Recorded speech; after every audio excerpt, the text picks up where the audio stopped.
మన గుంతకల్ న్యూస్ ని లైక్ చేయండి, షేర్ చేయండి, సబ్స్క్రైబ్ చేయండి. మన గుంతకల్ న్యూస్ లో లైక్ చేయండి, సబ్స్క్రైబ్ చేయండి అండ్ షేర్ చేయండి. థాంక్యూ. మన గుంతకల్లు న్యూస్ కి స్వాగతం.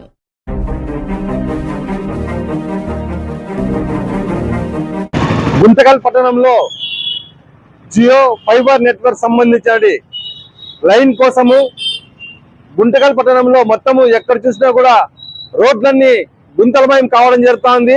ప్రధానమైన రహదారుల్లోనే కూడా ఇచ్చలుడిగా గుంతలు పెట్టడం జరుగుతా ఉంది. ఇట్లా గుంతలు పెట్టిన చోటు కూడా కనీసము ప్రమాద హెచ్చరికలు ఏమాత్రం లేవు. ఎక్కడైనా ఇంత పెద్ద గుంతలు పెట్టాలంటే వాటికి రెడ్ రిబ్బన్ చుట్టు పెట్టడము, లేకుంటే రాళ్ళు పెట్టేటి వైట్ చున్నం వేసి వాటి ప్రమాద హెచ్చరికలు చేయడం జరుగుతుంది. కానీ ఇక్కడ అధికారులు కావచ్చు, లేకుంటే ఈ వర్క్ చేసే కాంట్రాక్టర్లు కావచ్చు, ఏ ఒక్కరు కూడా ప్రజల యొక్క బాధను, వాళ్ళ యొక్క ఇబ్బందులను ఏమాత్రం గుర్తించే పరిస్థితి లేదు. ప్రమాదం జరిగినప్పుడు జరిగిందని చెప్పేసి అప్పుడు ఆవేదన చెందుతారు తప్ప ప్రమాదం జరుపుకోకుండా గట్టి చర్యలు తీసుకుందామని చెప్పేసి మున్సిపల్ అధికారులు కావచ్చు, అదేవిధంగా కాంట్రాక్టర్లు కావచ్చు, ప్రజాప్రతినిధులు కావచ్చు ఏమాత్రం పట్టించుకునే పరిస్థితి ఉంది. ఇది ఇక్కడ ఒకటే గుంతకల్ పట్టణంలో దాదాపు పట్టణ వ్యాప్తంగా ఇటువంటి గుంతలు రోడ్ల పక్కన వెలుస్తున్నాయి. దీని పట్ల మొన్న కూడా మున్సిపల్ కార్యాలయం ముందు ధర్నా కూడా చేశాం. కానీ అధికారులు స్పందించి వీటిపైన వెంటనే ముగించే విధంగా చర్యలు తీసుకుంటాం అంటున్నారు. కానీ ఎక్కడ తీసుకోవడం లేదు. గుంతలు ఇంకా పెరిగిపోతున్నాయి, ప్రమాదాలు కూడా జరుగుతున్నాయి. దాన్ని నివారించడంలో అధికారులు కావచ్చు వీరందరూ కూడా నిర్లక్ష్యం వహిస్తున్నారు.